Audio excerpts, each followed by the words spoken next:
Welcome to the Cabral Concept, where board-certified naturopath and integrative health practitioner Dr. Stephen Cabral shares how he was diagnosed at the age of 17 with a life-altering illness and given no hope for recovery. It was only after studying and traveling all over the world did he discover how to combine ancient Ayurvedic healing practices with state-of-the-art naturopathic and functional medicine to fully rebalance the body and re-energize it with life. It's time to discover how to get well, lose weight, and finally feel alive again. And now, here's your host, Dr. Stephen Cabral. Hi,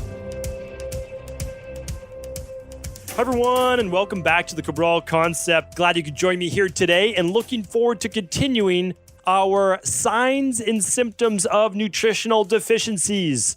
Today, we're going to be going over a particular topic and a particular nutrient, we can call it that has a lot of controversy around it right now.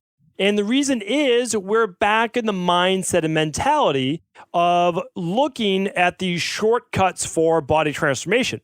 And those shortcuts typically revolve around a lower carbohydrate diet. And by that same token, if you have a lower carbohydrate diet, you're automatically going to start to be short on certain nutrients if you're not planning ahead.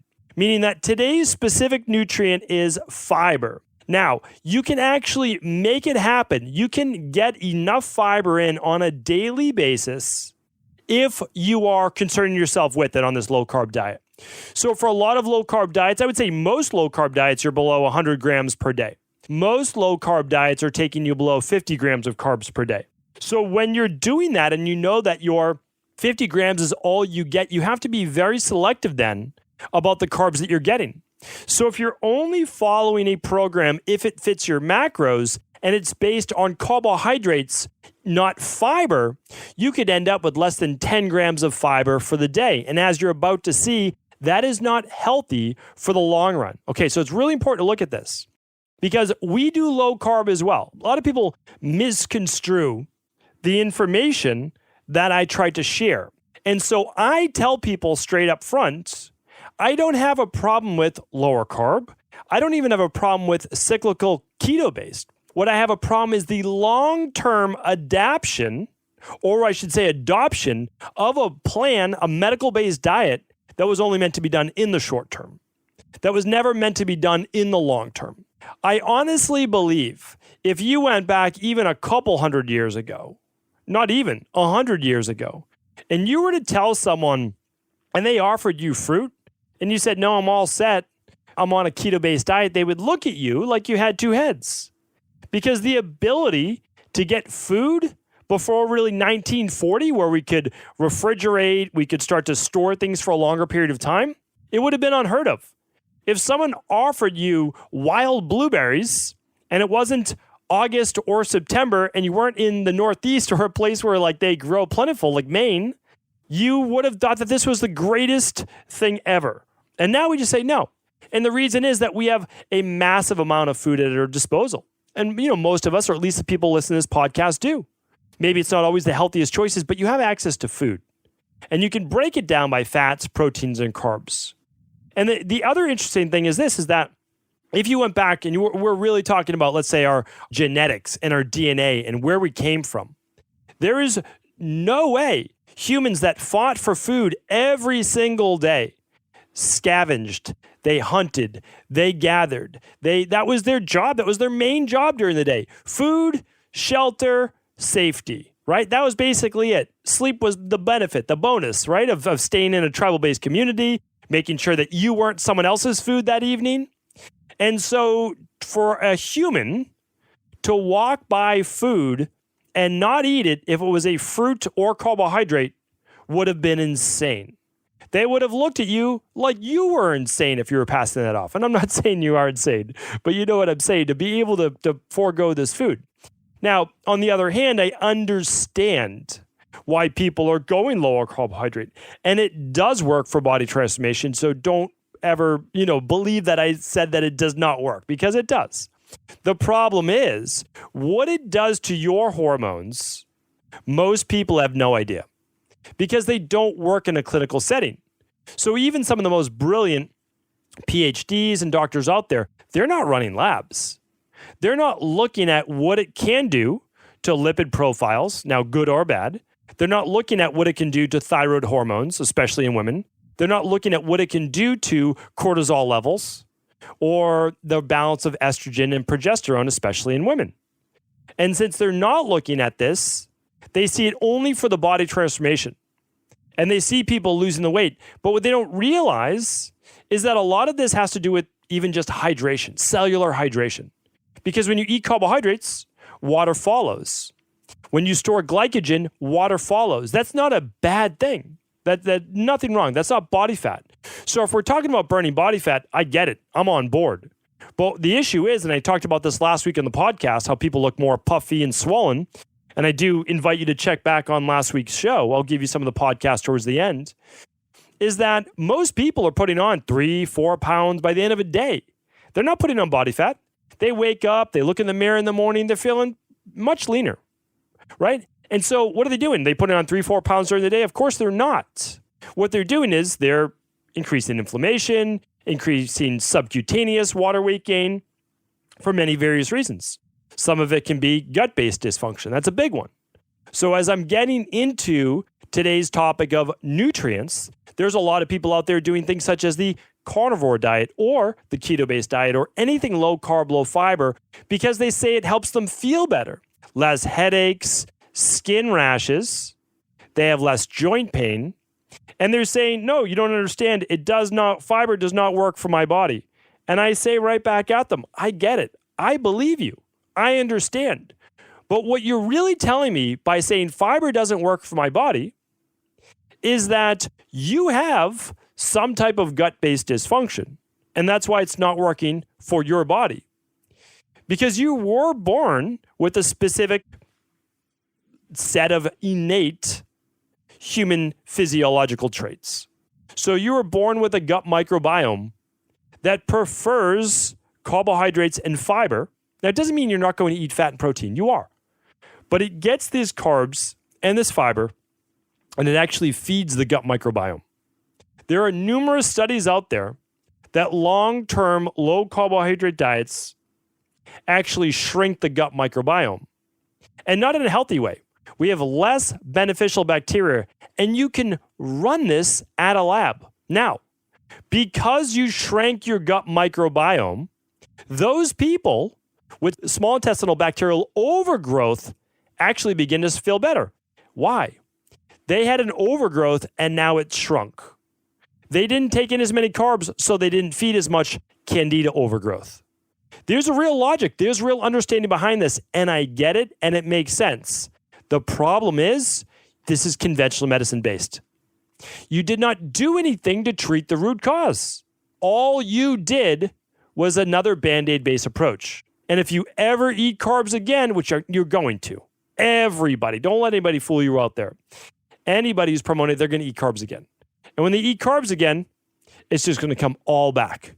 Most likely with a vengeance. And the reason is that you never did the work to rebalance the gut microbiome, which means that when it grows back, it's going to grow back potentially in ratio.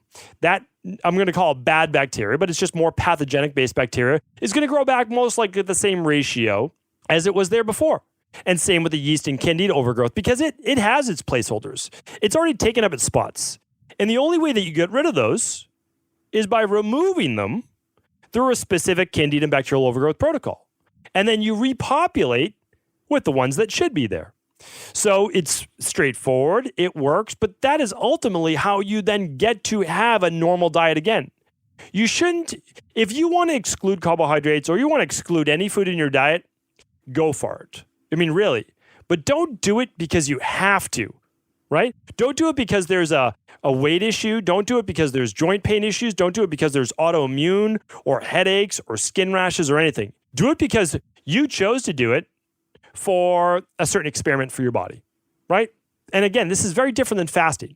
Keto is not fasting, and a carnivore-based diet is not fasting. Fasting is fasting. That's it. Not eating food is fasting. That's how fasting works. Now, you can do things to ramp up phase 1 and phase 2 liver detoxification when you're fasting that I do agree with in certain scenarios. And that's a good thing, especially if you are toxic. And here's the thing. We all are. There's just different levels of it. And anybody who thinks that they're not, I invite you to run a toxicity screen. It's very easy. It's a simple urine lab. And I've never seen anyone run this lab and come back totally clean of toxins. And the reason is this: although our liver is doing its job on a daily basis, you are still accumulating, because there's no way you don't take in more toxins than you remove. It's essentially how it works on a daily basis. You're just keeping up. And so when you run a urine-based tox screen, you're able to see these things. And so it's an interesting lab, and it really just shows people. Now, you can take the toxicity quiz for free. It's a symptoms-based quiz. We'll link that up today in the show notes. Let me get you today's show notes link as I'm about to dive into fiber right now. Okay, so it's stevencabral.com/1181 will take you to today's show notes. I will link up a few previous shows. Here's the thing: I can't go deep on keto today, carnivore today, even the other show I did on fiber before, on the different constituents of fiber. Because what I'm trying to do is give one topic per show. But everything that I just spoke about for the last 10 minutes, I've done specific shows on. I know that they're basically sound bites inside of one episode.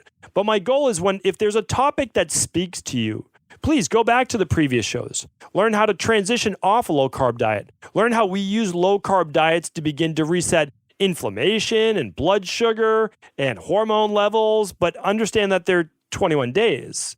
And then we start to ease back in those carbs. And then also keep in mind that the reason why you have to do this slowly is that because the cell membranes, they don't turn over for 3 to 4 months. So we don't always have a new renewal of cell receptors right away. It doesn't mean that when we stop our 3 weeks of lower carb, that automatically it works and we can start eating carbs again. It's not what it means. It means that if we had the right balance of omega-6s to omega-3s, our cell membranes would be healthier. If we had less inflammatory-based fats in our diet, not just the omega-6s, that would be helpful. If we had the right balance between sterols in the cell membrane and softer fats, that would work as well. So we could allow proper nutrients in. So again, like all of these things matter. Hormone, stress, all of them matter. So what I want to go through today though, and again, I have previous shows on that. What I want to go through today is if you have some of these signs and symptoms, your fiber intake may be too low. And again, please, if you're saying, I can't take in fiber because it makes me bloated, I get gas, I get constipation or loose stool, I get joint pain, I get headaches, I get skin rashes, I get brain fog, all you are telling me is that you need to run an organic acids test and a stool test with your local integrative health practitioner or your local functional medicine doctor who really knows the gut. Don't just run the labs if your doctor does not know what to do with them. It's such a huge thing. Meaning, like, you're not going to come to me if you need to have, open heart surgery. I'm not your guy for that, right? And so you have to understand, it's like you have to work with a local practitioner, or you can order these labs at equilibriumnutrition.com, and that's because we open source true healthcare. Meaning we're trying to get this information to anybody and the ability to run these labs anywhere in the world. Because again, if you tell me you eat fiber and you get joint pain, headaches, skin rashes, brain fog, low mood, you get cramping, you get gas, you get bloating, you get loose stool or constipation, you're telling me that you have candida overgrowth, small intestinal bacterial overgrowth, some type of gut dysbiosis, okay? Those are just the two most common. And they'll show up in a lab. And when they show up in a lab, now you say, okay, I know what I need to work on, because if I remove these toxicities, then the fiber, which acts as a prebiotic, is not going to feed this overgrowth. So I can do one of two things. I can actually work on the root cause, or I can go and just eliminate carbs from my diet, which will help in the short term, but does nothing for the long term. And it actually creates greater effects down the line. It's my biggest pet peeve. People are doing all these things right now that are going to have so much impact in their lives a decade from now. But it doesn't happen now. I was having a great conversation with some of my friends last weekend. We were at a wedding, and I was just talking about testosterone replacement therapy. And I'm like, guys in their 30s are taking, and even their 40s are taking testosterone replacement therapy. Not a good idea. Sure, you're going to feel great on it. Don't get me wrong. I don't deny that. I'm not denying it. Here's the problem. You shut off your own natural testosterone production. it's not coming back if you're taking that and you're definitely by your 50s. You might get some rejuvenation if you're in your late 30s or so. It's probably going to take 4 to 6 months to get it back. And you're going to feel terrible in the meantime. It's short-sighted.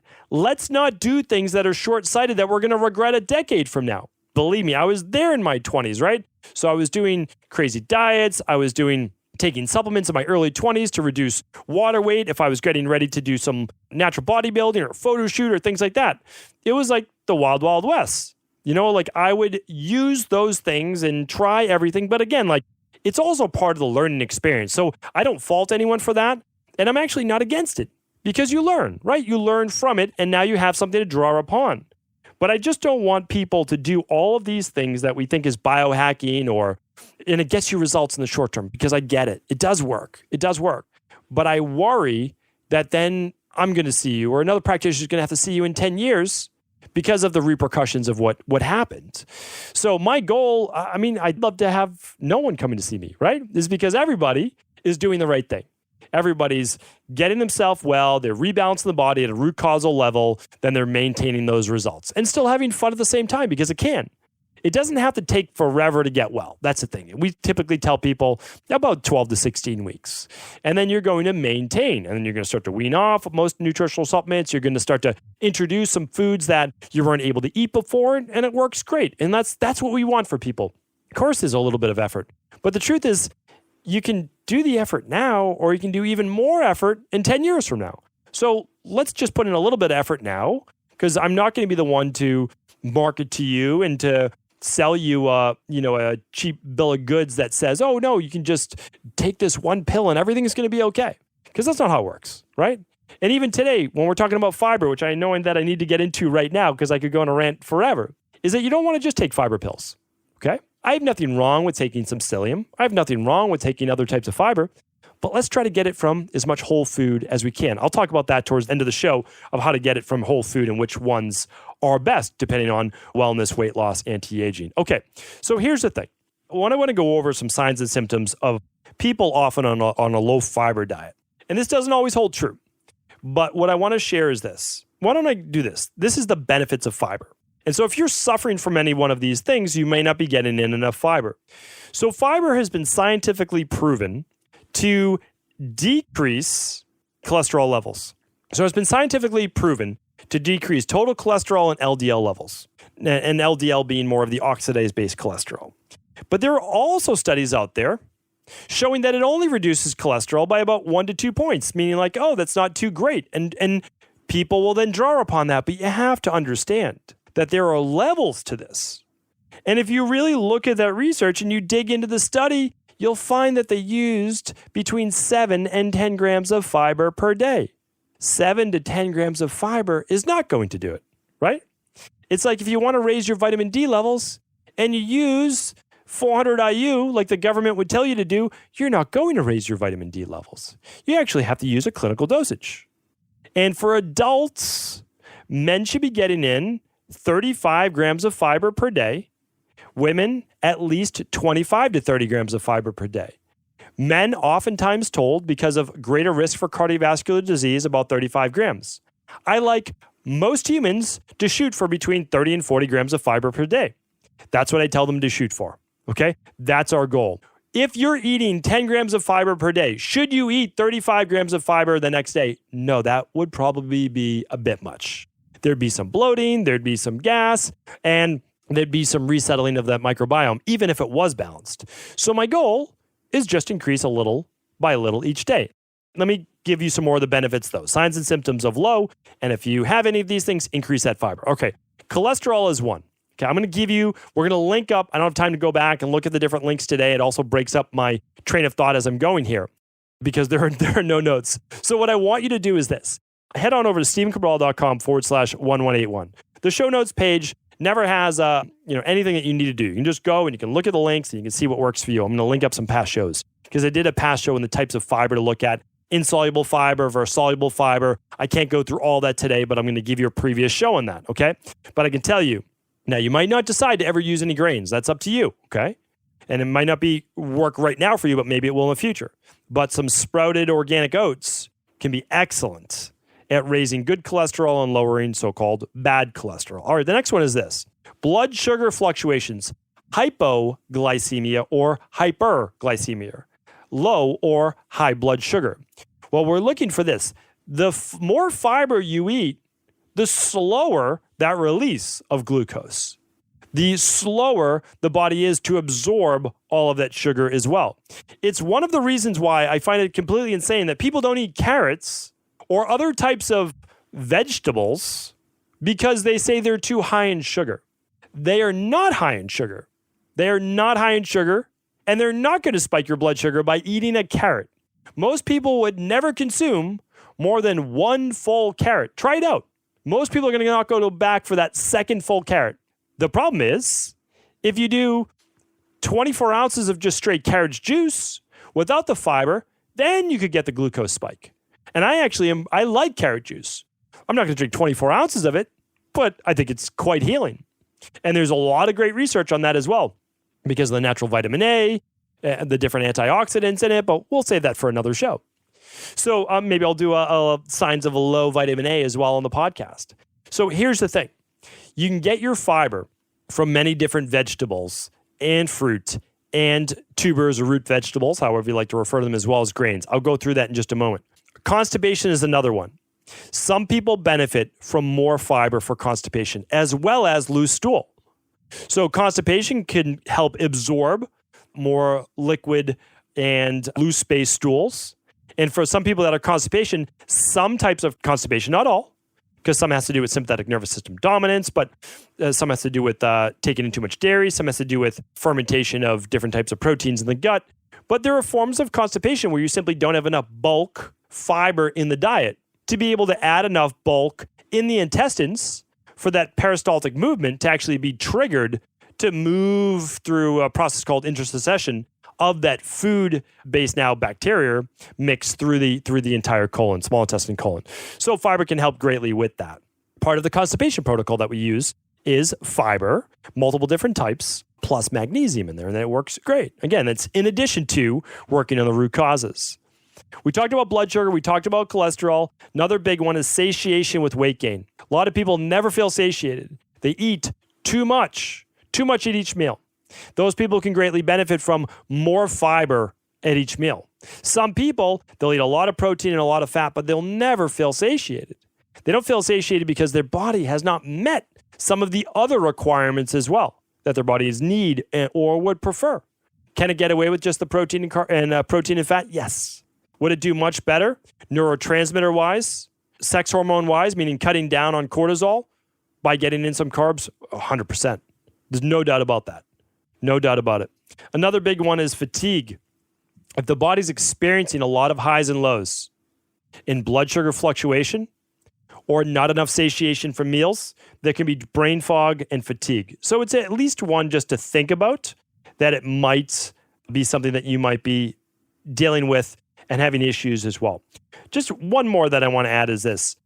Most of the longest living people had the majority of their food from carbohydrates. And I can't go into this in depth today because most people right now are eating the wrong types of carbs and their cells and body are actually not set up for a higher carbohydrate diet. So I can't go into that right now because it wouldn't work for you right now. And I'm not recommending a high carb diet. That's not what I'm saying right now because it's just not going to work for most Western-based people. We don't move enough. That's a big thing. Most of the longest lived people, 10,000 was the minimum steps per day. Most were like 13,000 to 17,000. I'm going to share a new research study that just came out of a new blue zones based tribe that they found with virtually zero cardiovascular risk. Can you imagine that if we had zero cardiovascular risk, we'd save about a third of the population? Honestly, we'd save about a third of all humans from an early death. 1/3, 33%. Pretty amazing, right? 3 out of 10 people who die would no longer die. And they wouldn't die at that younger age from cardiovascular risk. That's what eating the right type of food, doing the right type of movement, living in the right type of healthy lifestyle, reducing stress, those types of things can do for you. Now, again, one of the big things, though, that did correlate, the foods weren't always the same, but they had a good amount of fiber in their diet. Not a good amount, a lot. And we also look back to true paleo-based days. We can say that we ate dozens of different types of vegetation every single day. And we ate that because that was what was there, what was plentiful for us. And much of that obviously contained high levels of fiber. Okay, so let's go now into where you're going to get this fiber just real quick. And then I'm going to link up my previous podcast. You're going to get it from your carbohydrate-based foods. Now, in order to understand how much carbs you can take in, you'll have to go back and listen to some of the previous shows. I just can't do everything in one show, right? Because you can't just start eating. If your body's only used to getting 50 carbs per day, you can't go to 150 carbs. It's just not going to work. And it's different for different body types as well. There's the Vata body type Pitta and the Kapha, also known as the ectomorph, mesomorph, and endomorph. And the Vata is going to do great with more carbs, and the more they do a low-carb diet, the worse they feel. And there's clear physiological reasons of why. And Ayurveda knew this 6,000 years ago. We're just figuring it out here today. A lot of it has to do with the autonomic nervous system and central nervous system. The endomorph will always do better with lower glycemic, lower starchy-based carbs, but still a lot of carbs, mainly coming from vegetables and low glycemic fruit and berries. And it works great. So again, the Vata-based body type, and again, I know that I'm opening up a wormhole right now, is that they can do lots of starches and they do great with it. They do great with sweet potatoes and they do great with some rice and some oats and other items like that. And they're very heavy and satiating for that ectomorphic light body type. And then for the endomorph and the kapha-based body type, they do much better with the light-based vegetables, right? Makes sense, right? A lot of the leafier-based greens, or they do better. It also depends on the time of the year, I understand, but they'll do better with the lower glycemic berries, and they'll do great with other heating-based spices as well for a lot of the intake of the diet. So what I'm saying right now, though, is your fiber is going to come from predominantly vegetables first, okay? You choose the veggies that work for you right now. Could be broccoli, it could be cauliflower, it could be asparagus, it could be spinach, it could be any number of things, okay? So there's your vegetables. And you want to just try to shoot for about 2 cups to 3 cups for 3 meals per day. And again, there are going to be contraindications for every single meal and every single person, but just basic guidelines. 7 to 9 servings of fruit and vegetables every day. Maybe for breakfast, you're doing more fruit. And for lunch, you're doing more veggies, and dinner, more veggies. Maybe at lunch, some of those veggies are actually some starches, such as sweet potato, or they're something like yucca or cassava, or it's Japanese yams. I mean, all of those are fantastic. And if you're someone that can do grains, maybe you're having some oats, maybe you're having some wild rice. All of those things work as well. And the last part, I mentioned the fruit, and I mentioned the starches, I mentioned the vegetables in particular, and the other part would just be some nuts and seeds and some beans and legumes. Now, these ones don't always work for everyone. This is where lectin sensitivity and fermentation from additional fructans can come into the gut. And then also just the breakdown of these heavier based foods, because they're combination foods. The beans and legumes are carbs and protein and some fat, and the nuts are heavier in fat with some fiber and carbs and a little bit of protein as well. They don't always break down as well. So here's the thing. You don't have to get your fiber from any one source. It could be from the fruit and vegetables. And then other people could add in more of the starches, like the tubers and whole grains. And when I say whole grains, I'm not talking about eating bread. That's fine if you want that to be part of your flex meal or cheat meal, but we're not talking about that as like part of your healthy everyday living, things that you would see growing in nature, right? And then again, the nuts, seeds, and beans could be something that you add in later once you get that gut rebalanced as well. So here's the thing. It's everything to do with diet and nutrition is typically customized and personalized for each individual, but we all still have to eat like humans. And we know that humans benefit from all of the macros, carbs, protein, and fats. And in order to stay healthy for the long term, I'm not talking about the short term. You can show me your labs after 4 weeks or 8 weeks of doing something. I'm talking about a decade, right? What happens to the body over time? It's great at adapting in the short time. But what happens is it breaks down over time. And I can tell you, after someone that's been doing this for many years and seen thousands and thousands of labs, that this is what happens. And it happens actually very predictably. So keep yourself healthy, enjoy short-term benefits with also a long-term outlook. That's the very best thing that you can do in life. So hopefully this was helpful. As always, if it was, please do feel free to pass this show along to anyone else you believe it could serve. And all the show notes will be over today at stephencabral.com/1181. Take care, everyone. Before you go, I wanted to share a personal story with you. The real reason I began to get well finally is because I figured out what was wrong with me. And that might seem pretty obvious, but I went from doctor to doctor for over 2 years before discovering at-home functional medicine lab testing. These are the labs that enabled me to finally figure out what was wrong with my hormones, blood sugar, electrolytes, and gut health. And once I knew what was wrong, I could then follow a proven plan in order to rebalance my body from the inside out.